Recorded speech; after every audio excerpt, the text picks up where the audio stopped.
ನಿನ್ನೆ ಮಠ ಮಧ್ಯಾಹ್ನ ಮೈಸೂರಿನಲ್ಲಾದಂತಹ ಅತಿ ದೊಡ್ಡ ಚಿನ್ನದಂಗಡಿ ದರೋಡೆ ಪ್ರಕರಣಕ್ಕೆ ಸಂಬಂಧಪಟ್ಟಂತೆ ಘಟನೆಯಾಗಿ ಆಲ್ಮೋಸ್ಟ್ 18-19 ಗಂಟೆ ಕಳೆದು ಹೋಗಿದೆ. ಇಲ್ಲಿ ತನಕ ಆರೋಪಿತರ ಸುಳಿವು ಸಿಗ್ತಾ ಇಲ್ಲ. ಆಮೇಲೆ ಇಡೀ ಘಟನೆಯನ್ನ ಆ ಸಿಸಿಟಿವಿಯಲ್ಲಿ ರೆಕಾರ್ಡ್ ಆಗಿರುವಂತಹ ಅಷ್ಟು ಫುಟೇಜಸ್ ನೋಡಿದಾಗ ಆ ದುಷ್ಕರ್ಮಿಗಳಿಗೆ ಸಂಬಂಧಪಟ್ಟಂತೆ ಯಾರು ದರೋಡೆ ಮಾಡೋದಕ್ಕೆ ಬಂದ್ರು ಅವ್ರಿಗೆ ಸಂಬಂಧಪಟ್ಟಂತೆ ಅಂಗಡಿಯ ಕೆಲ ಸ್ಟಾಫ್ಗಳಿಗೆ ಸಂಬಂಧಪಟ್ಟಂತೆ ವಿಪರೀತ ಅನುಮಾನಗಳಿದ್ದಾವೆ. ಏನೇನು ಅನ್ನೋದನ್ನ ಹೇಳ್ತಾ ಹೋಗ್ತೀವಿ, ಏನು ಅಬ್ಸರ್ವೇಷನ್ ಇದೆ ಅನ್ನೋದನ್ನ ಹೇಳ್ತಾ ಹೋಗ್ತೀವಿ.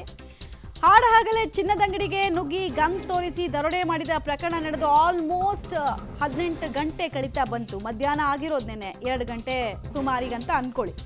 ಹುಣಸೂರಿನ ಸ್ಕೈ ಗೋಲ್ಡ್ ಡೈಮಂಡ್ ಅಂಗಡಿಯಲ್ಲಿ ಲೂಟಿಯಾಗಿರೋದು. ಬೈಕ್ನಲ್ಲಿ ಬಂದ 5 ಜನ ದರೋಡೆಕೋರರು ಈ ಕೃತ್ಯವನ್ನ ಎಸಗಿರೋದು. ಪಬ್ಲಿಕ್ ಟಿವಿಯಲ್ಲಿ ದರೋಡೆಕೋರರ ಚಲನವಲನ ಮತ್ತು ನಿನ್ನೆ ಆ ಜ್ಯುವೆಲ್ಲರಿ ಶಾಪ್ನ ಒಳಗೆ ಏನಾಯಿತು ಅನ್ನೋದರ ಎಕ್ಸ್ಕ್ಲೂಸಿವ್ ದೃಶ್ಯ ಪಬ್ಲಿಕ್ ಟಿವಿಗೆ ಲಭ್ಯ ಆಗಿದೆ. ಅದರಲ್ಲಿ ಇಬ್ಬರು ಹೆಲ್ಮೆಟನ್ನು ಹಾಕಿದ್ರು, ಐಡೆಂಟಿಫೈ ಮಾಡಬಾರ್ದು ಯಾರು ಅನ್ನೋ ಕಾರಣಕ್ಕೆ. ಇನ್ಮಿಕ್ಕವ್ರು ಎಲ್ಲರೂ ಕೂಡ ಖುಲ್ಲಂ ಇದ್ರು, ಯಾವುದೇ ಭಯ ಇರಲಿಲ್ಲ ಅವರಿಗೆ. ದರೋಡೆ ಅನ್ನುವಂತಹ ಕ್ರೌರ್ಯವನ್ನ ಎಸಗಿದ್ದು ಹೇಗೆ ಅನ್ನೋದರ ಡೀಟೇಲ್ಸು. ಈ ವರ್ಷ ಅಂತೂ ರಾಜ್ಯದಲ್ಲಿ ನಡಿಬಾರದಂತಹ ದೊಡ್ಡ ದರೋಡೆ ಪ್ರಕರಣಗಳೆಲ್ಲ ನಡೆದು ಹೋಗಿದೆ. ಹಾಗೆ ನೋಡೋದಕ್ಕೆ ಹೋದ್ರೆ ಇತ್ತೀಚೆಗೆ ಹೇಗಾಗಿತ್ತು ಅಂದ್ರೆ ಯಾವುದೇ ಬ್ಯಾಂಕ್ ತಗೊಳ್ಳಿ, ಯಾವುದೇ ATM ತಗೊಳ್ಳಿ, ಅಲ್ಲಿ ದರೋಡೆ ಆಗ್ತಾ ಇತ್ತು. ಇದು ಚಿನ್ನದಂಗಡಿಯಲ್ಲಿ ನಡೆದಂತಹ ಅತಿ ದೊಡ್ಡ ದರೋಡೆ ಪ್ರಕರಣ ಅಂತ ಪ್ರೇಮ್.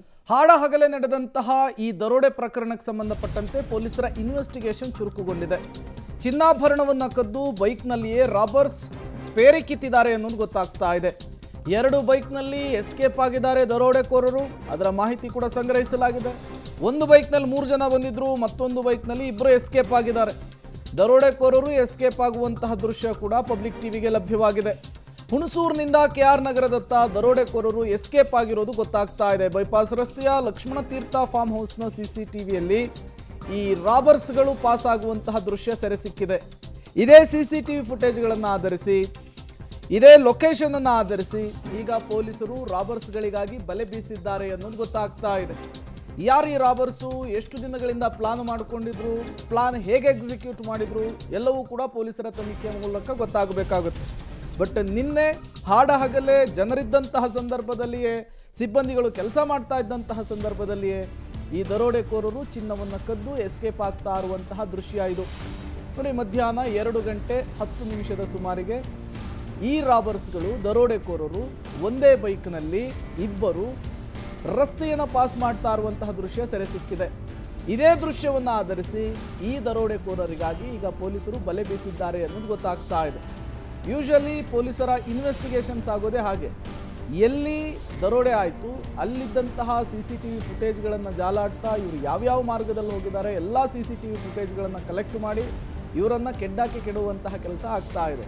ಬಟ್ ಈ ದರೋಡೆಕೋರರು ಸ್ಥಳೀಯರ ಅಥವಾ ಹೊರ ರಾಜ್ಯದವರ ಗೊತ್ತಾಗಬೇಕಿದೆ. ನೀವು ಕೂಡ ದೃಶ್ಯವನ್ನು ಗಮನಿಸ್ತಾ ಇದ್ದೀರಿ.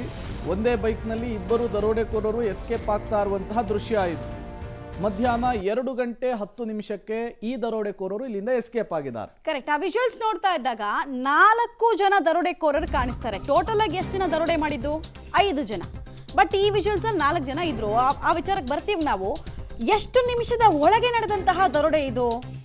ಕೇವಲ 4.5 ನಿಮಿಷಗಳಲ್ಲಿ. 4 ನಿಮಿಷಗಳಲ್ಲಿ ಬರ್ತಾರೆ, ಬೆದರಿಸ್ತಾರೆ, ಗನ್ ಜೊತೆಗೆ ಬಂದಿರ್ತಾರೆ. 7 ಗನ್ನಿಂದ ಬೆದರಿಸಿ 4 ನಿಮಿಷ ತಗೊಳ್ತಾರೆ.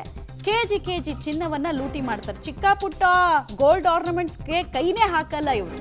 ದೊಡ್ಡ ಚಿನ್ನಾಭರಣಗಳನ್ನೇ ತಗೊಂಡು ಅಲ್ಲಿಂದ ಎಸ್ಕೇಪ್ ಆಗಿದ್ದಾರೆ.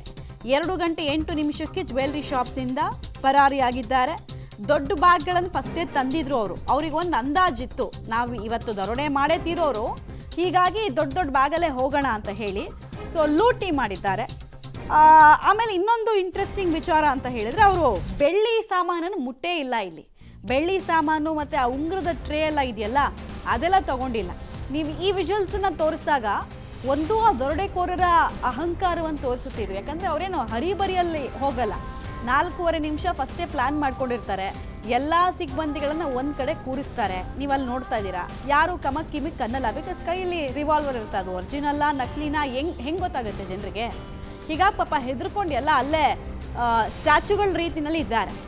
ಇನ್ನುಳಿದಂತೆ ಬರುವಂತಹ ದರೋಡೆಕೋರರು ನೋಡಿ, ಒಬ್ಬ ಅಂತೂ ಅಲ್ಲಿ ಯಾವ್ದು ಮ್ಯಾನಿಕ್ವಿನಲ್ಲಿ ಹಾಕಿರ್ತಾರೆ, ಸರ ಇರಬಹುದು, ಡಿಸ್ಪ್ಲೇ ಐಟಮ್ಸ್ ಯೂಶಲಿ ದೊಡ್ಡ ದೊಡ್ಡ ಚಿನ್ನನೇ ಅಟ್ರಾಕ್ಟ್ ಮಾಡೋದಕ್ಕೆ ಅಂತ ಇಟ್ಟಿರ್ತಾರೆ ಗೊತ್ತಾ, ಅಂಥ ಆಭರಣಗಳನ್ನು ತೆಗೆದುಕೊಂಡು ಹೋಗೋ ಸಂದರ್ಭ.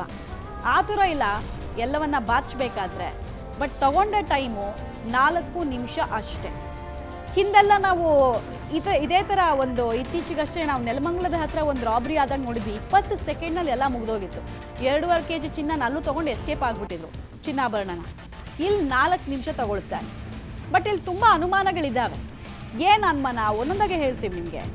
ಒಂದು, ಇಷ್ಟು ದೊಡ್ಡ ಚಿನ್ನದ ಅಂಗಡಿಯ ಆಚೆಗಡೆ ಸೆಕ್ಯೂರಿಟಿ ಅನ್ನೋರು ಯಾಕೆ ಇರಲಿಲ್ಲ ಅನ್ನೋದು. ಬಿಕಾಸ್ ಸೆಕ್ಯೂರಿಟಿ ಅವ್ರು ತಡೆದಿದ್ದಿದ್ರೆ ಆಮೇಲೆ ಅಲ್ಲೇನಾದರೂ ಅಟ್ಲೀಸ್ಟ್ ಘರ್ಷಣೆಗಳಾಗ್ತಾ ಇತ್ತು, ಇನ್ನುಳಿದವರಿಗೆ ಪೊಲೀಸರಿಗೆ ಇನ್ಫಾರ್ಮ್ ಮಾಡೋಕ್ಕಾದ್ರೂ ಮಾಹಿತಿ ಸಿಗ್ತಾ ಇತ್ತು. ಅದು ಯಾಕೆ ಮಾಡಲಿಲ್ಲ ಅನುಮಾನ ಇದೆ.